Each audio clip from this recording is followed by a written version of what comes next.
pas. Bon.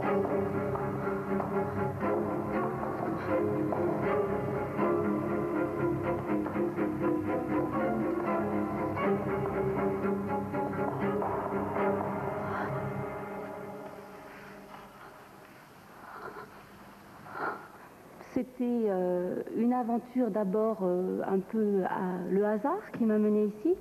Après, j'ai senti que c'était extrêmement important et je pense que tout au long de mon histoire, même aujourd'hui, lorsqu'on est à la tête d'une école, on dirige une école de danseurs, on demande à des anciens élèves comme Simon McBurney et le théâtre de complicité, on a demandé à Gaulier de venir.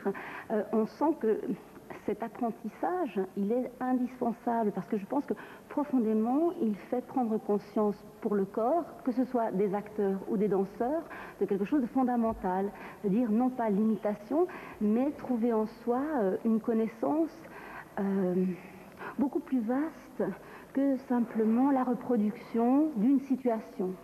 On s'inspire des animaux, de la chaleur, du volume, des couleurs, des sensations pour construire un personnage psychologique et humain.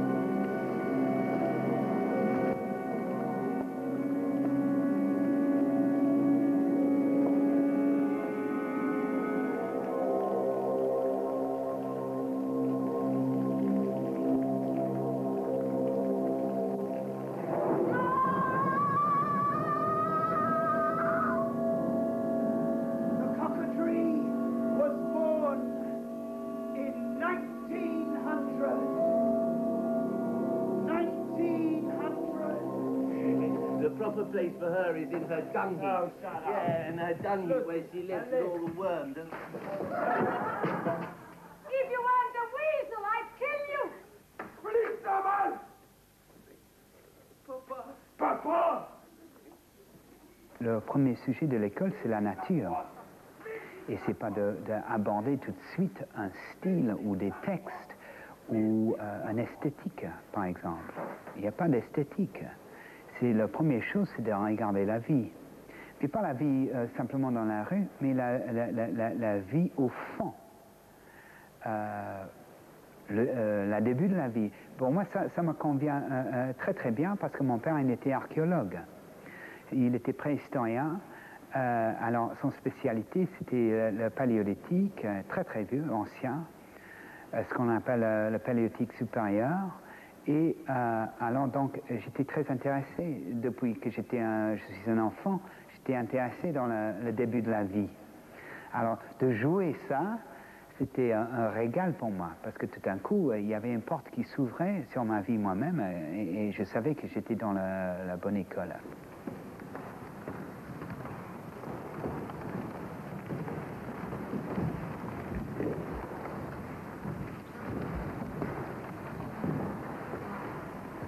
On essaie de reconnaître d'abord ce qui appartient à tout le monde. Vous savez, avec l'expérience, par exemple, du masque neutre, au fond, on peut dire que j'ai clowné, moi, déjà, les élèves avec le masque neutre.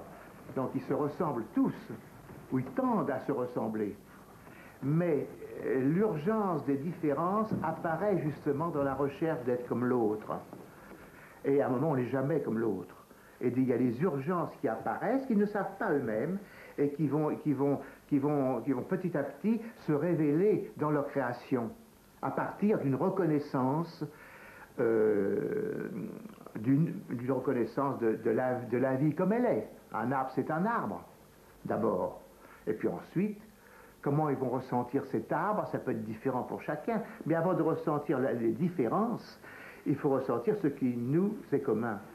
C'est toute la pédagogie de l'école. Alors, comme tous les amateurs du masque, ils choisissent son masque parmi les masques. Alors, l'idée du thème est simple. Ça se passe, c'est l'adieu au bateau dans un port.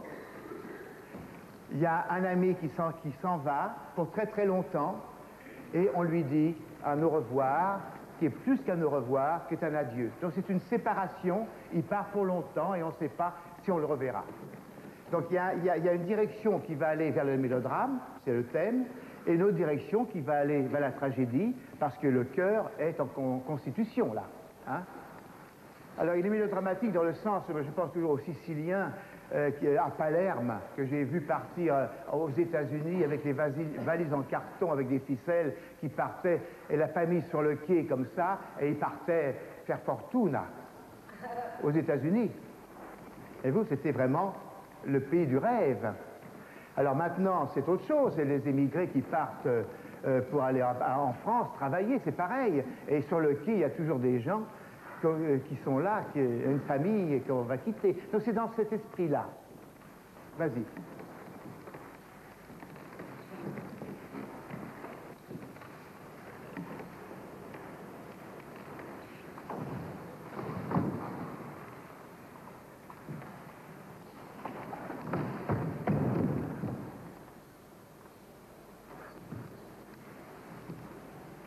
Pour moi, Jacques, il nous mène vers une idée de masque neutre. Et là, puisque c'est impossible d'être neutre, on arrive très proche et tout d'un coup, on nous voit nous-mêmes, nos particuliers, les choses qui sont particulières à nous-mêmes. Alors, en essayant d'être neutre, ça se précise ce que nous on veut et nous on a. Et en sortant de l'école, on peut l'exprimer plus clairement.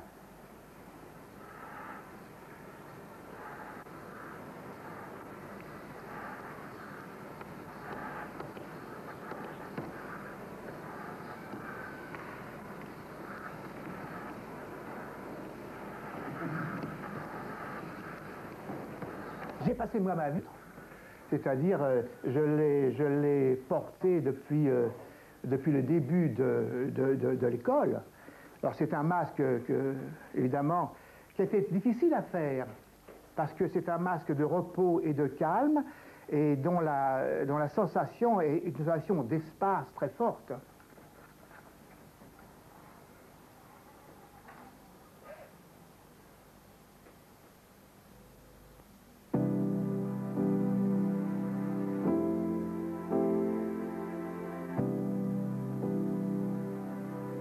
Jacques Lecoq a commencé sa vie comme professeur d'éducation physique. On voit déjà l'importance qu'il attache à la géométrie dans l'espace décrit par ses élèves. En 1947, à Grenoble, il entre dans la troupe de Jean d'Asté, dont la femme, Marie-Hélène d'Asté, est la fille de Jacques Copeau. Christian Duvalex, un des futurs Branquignoles, et Hubert Deschamps font aussi partie de la troupe, où l'héritage de Jacques Copeau et Charles Dulin est prépondérant. C'est un théâtre populaire. On se déplace avec les moyens de l'époque pour jouer dans tous les gros bourgs de la région. C'est là que Jacques Lecoq découvre pour la première fois le jeu du masque, dans un spectacle du no japonais, ce que murmure la rivière Sumida.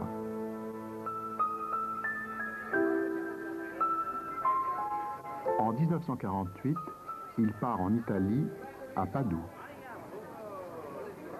Alors, je suis arrivé donc à Padoue il y a 50 ans, et comme j'avais une expérience du masque avec Jean d'Asté, j'avais déjà dans la tête toujours l'idée que les jeunes comédiens devaient travailler le masque. Alors, on l'appelait le masque noble, mais c'était le masque neutre. Alors, de Bosio connaissait un sculpteur, un de ses amis, qui était Amleto Sartori, et qui lui a demandé de faire des masques pour notre groupe.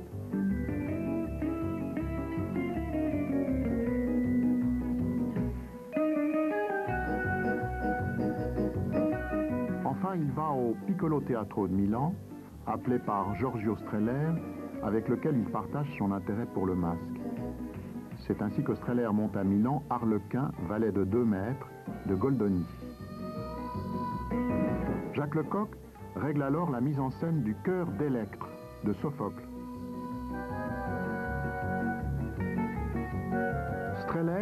crée ensuite avec Jacques Lecoq la fameuse école du Piccolo Teatro de Milan. Puis, avec notamment Parenti et Dario Fo, à l'époque tout à fait inconnue, Jacques Lecoq fonde une troupe de théâtre qui va remporter de nombreux succès avec des revues satiriques très engagées.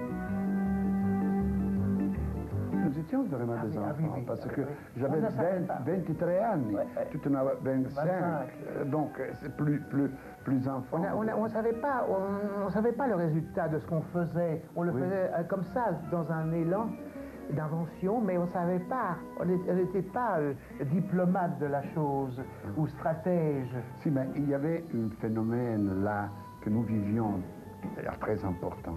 Un rinnovamento extraordinaire. Nous vivions dans un mouvement de renouvellement incroyable. Autour, il était de gîter et de construire un Le monde était à refaire. Il n'y avait pas de règles. Et là, il fallait retrouver, oui, le jeu, quoi, tout ça. Ah oui, absolument. Ritrovare nuove regole.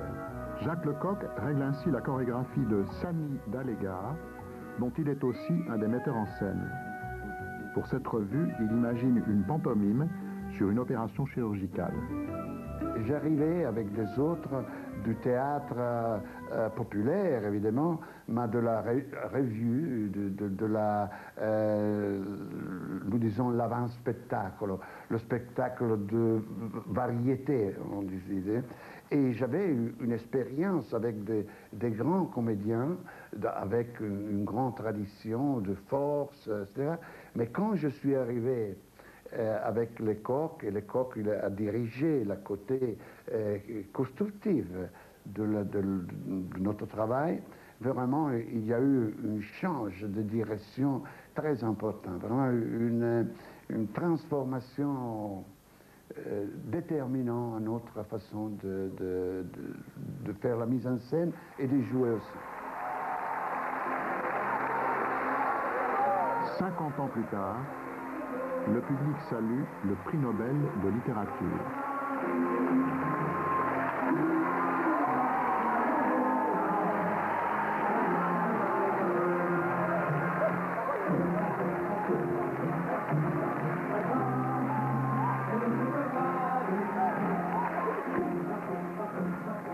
Aussi avec moi, hein, il a tenté de mettre une progression géométrique définitive.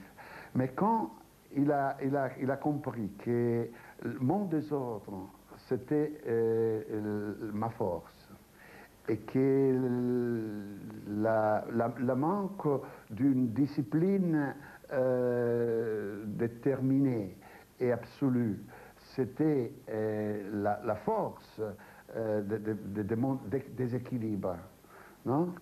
Alors lui, il a poussé pour libérer encore plus définitivement cette négativité qui devenait positive. Le désordre dans l'ordre. Ce qui est intéressant dans la gamme, c'est qu'à partir du calme, on va monter des stratifications de rires successifs, qui sont des rires que nous connaissons au départ, quand les gens, il y a beaucoup de gens qui dans la vie, on leur parle et frisent de l'œil. Voilà. Et puis ensuite, les gens qui sourient, et montent leurs dents. Et ça monte, ça c'est reconnaissable dans la vie. Et puis il y a le rire franc, le rire, le rire juste, le rire équilibré. Et puis ensuite, alors on commence l'échelon du niveau de jeu. Alors on invente la progression, jusqu'à mourir de rire.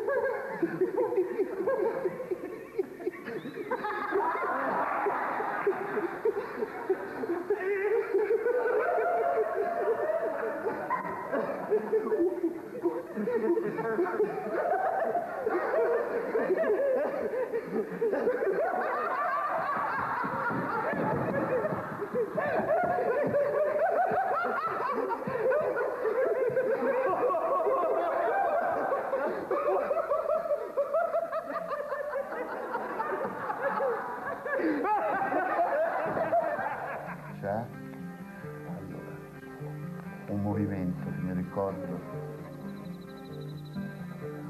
di Jacques.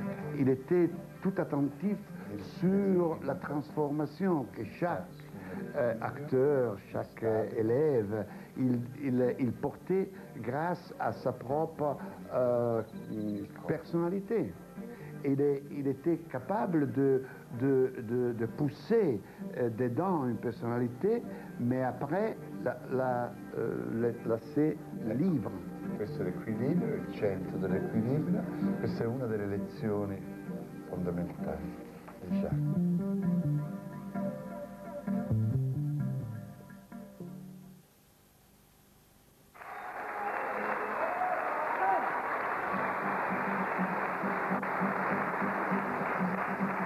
All of me, why don't you take all of me? Can't you see?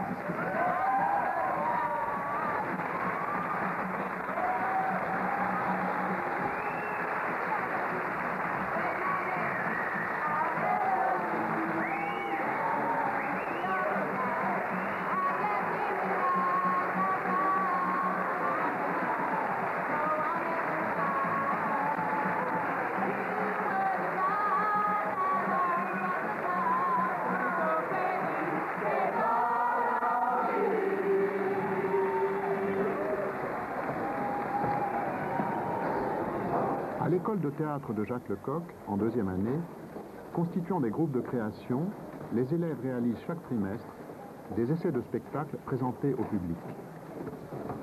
C'est le spectacle de mes élèves, le spectacle idéal. Et celui de mes élèves vont faire. C'est ça.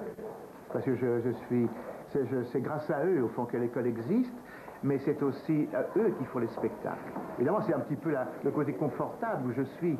Quand ils ont fini l'école, j'ai dit maintenant c'est à vous de jouer. Et moi je continue à enseigner.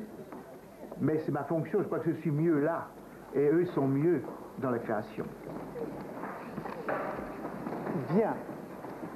Alors, point d'interrogation. Bon, moi je vous félicite dans le sens qu'il y a eu une mutation quand même très, très forte à partir du premier spectacle. Hein, et là je pense qu'il y a eu un saut qualitatif. N'oubliez pas que le public d'hier ne sera pas le public de ce soir. Je crois qu'il y a eu un enthousiasme assez débordant de la première année, non? Qui a reconnu en vous vraiment des porte-paroles de quelque chose, non? Alors faites attention, ça ne sera pas pareil ce soir.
Dans ce que j'ai pu faire là, d'abord j'ai une expérience pratique aussi du théâtre en tant que metteur en scène et chorégraphe. Dans un temps, j'ai choisi donc la pédagogie, mais une pédagogie de création.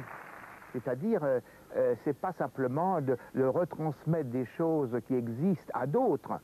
C'est une pédagogie de création. En même temps que j'essayais de transmettre quelque chose à d'autres, il y avait chez moi aussi une création pédagogique. C'est ça intéressant, qui m'intéressait. Donc les bouffons, par exemple, c'est une création de l'école. Les bouffons comme ils sont donnés là, pas les bouffons dans l'histoire, évidemment. Je ne veux pas dire ça. Le cercle. Un arrêt, et là, l'arrêt vers le centre. Et vas-y. Voilà. Allez, les jambes. Voilà. Ça des coups de pied. Faites l'équilibre sur les mains même. Voilà. C'est horrible. Voilà.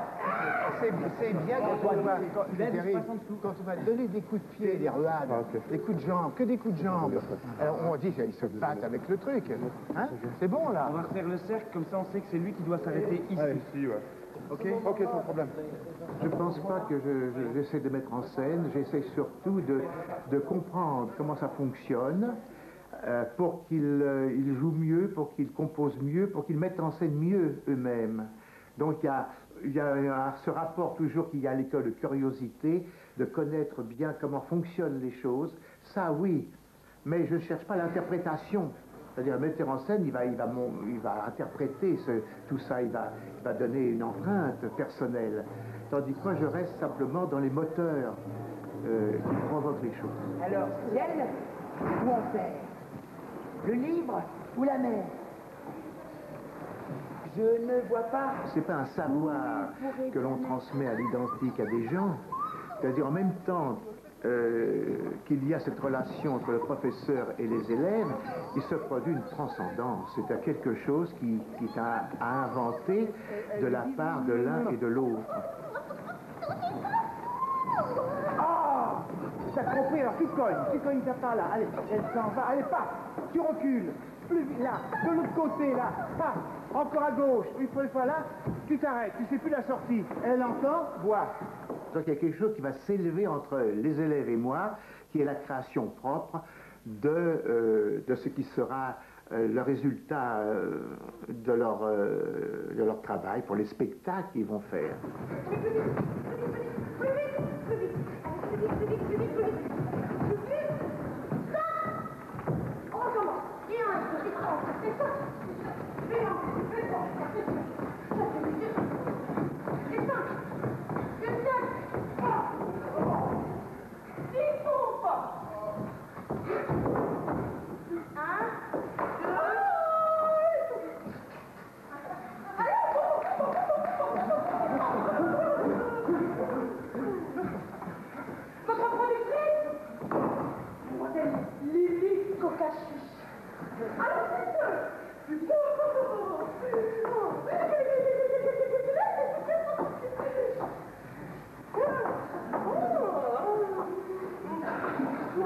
Le bouffon bouffonne d'abord, pour être près des mots, et se bouffonner, c'est se moquer.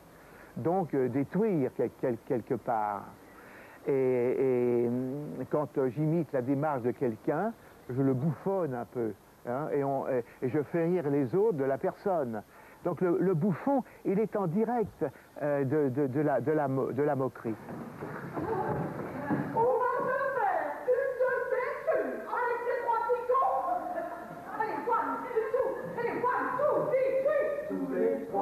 On est vraiment des bons copains, unis, comme les doigts de la main. I want to see, I want to feel, I want to love, comme les doigts de la main. Le soleil brille sur moi, sur lui, comme les doigts de la main. Baby, I will never forget you, promis, juré, parole de moi sur lui. On s'est moqué évidemment pas forcément que des individus, et ça a évolué vers le grotesque, vers les caricatures grotesques des gens, mais ensuite on s'est moqué du mystère même. Et en se moquant du mystère, ça a fait résonner le mystère et la tragédie justement. Et ça a déclenché le tragique. Alors les bouffons, pour moi, c'est font partie du mystère, comme chez les tragiques, il y a une relation au mystère, mais ils sont en sens inverse.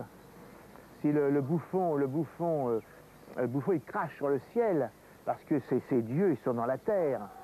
Hein, ça, il renverse les valeurs continuellement, et il donne une liberté, et il redonne, je pense, une vie au tragique.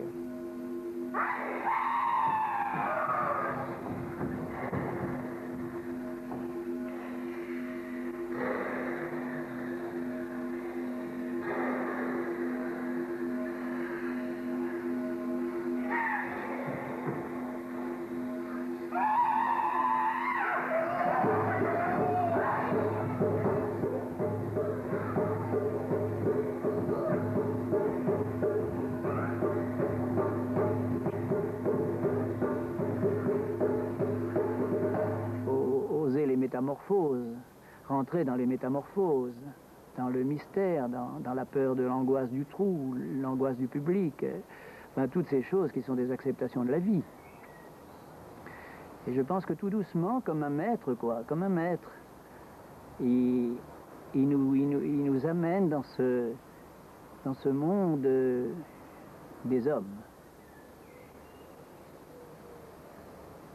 à travers les monstres,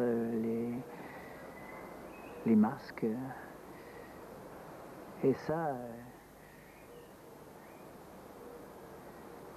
on ne sait pas ses propres métamorphoses, on ne les connaît pas. C'est la chose la plus inconnue qu'on ait. Alors, faut que quelqu'un nous aide à être un accoucheur. Les metteurs en scène sont quelquefois, et souvent même, des accoucheurs. Ils vous aident, on dit, je suis capable de faire ça, grâce à lui.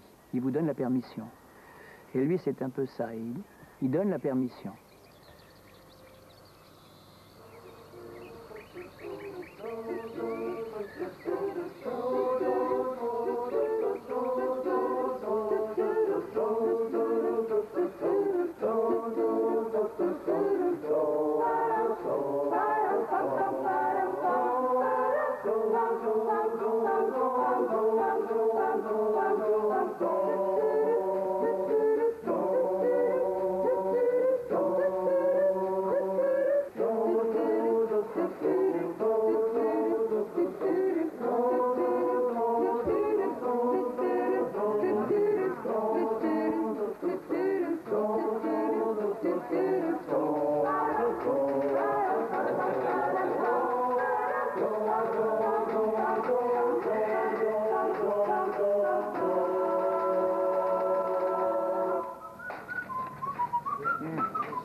La vie de Futzbahn est très compliquée quand même. Pendant la création, il y a 50 gens ici qui vivent ensemble, qui travaillent ensemble, qui mangent ensemble, qui doivent organiser une tournée pour nous avec un chapiteau, c'est un théâtre de 650 places. On voyage avec, il y a 20 caravanes, il y a des camions. Il y a des camions, par exemple, hier, qui passent par aux mines, les problèmes que ça crée. Ce que je crois, je parle de l'histoire d'équilibre. Il y a un équilibre à trouver dans tout ça aussi, que ça joue. Parce que l'histoire de Futzbahn, c'est vraiment une histoire de survivre. Je crois, monsieur, sans vous faire tort, que vous avez quelques nouvelles amours en tête. Tu le crois? Oui. Ma foi, tu ne te trompes pas. Ah, mais je dois t'avouer qu'un autre objet a chassé Elvire de ma pensée. Mon Dieu, je connais mon Don Juan sur le bout des doigts et je connais votre cœur. Ah, là, pour le plus grand coureur du monde. Quand ils ont épuisé leur création propre, à moins, parce que c'est difficile d'être un écrivain qui va vivre de son écriture tout le temps, ils ont aussi le désir de jouer des grands textes. C'est-à-dire ils vont s'attaquer à des grands textes, à Shakespeare par exemple, comme les Futzbahn Théâtre, même à Molière aussi, mais avec une autre optique, c'est-à-dire avec la partie du jeu même du comédien. Donc c'est des acteurs de jeu qui vont être à la disposition des grands textes, et pas des universitaires qui vont faire la thèse avant de mettre en scène. Je ne prie refuser mon cœur à tout ce que je vois d'aimable, et dès qu'un beau visage me le demande. Si j'en avais 10 000, je les donnerais tout.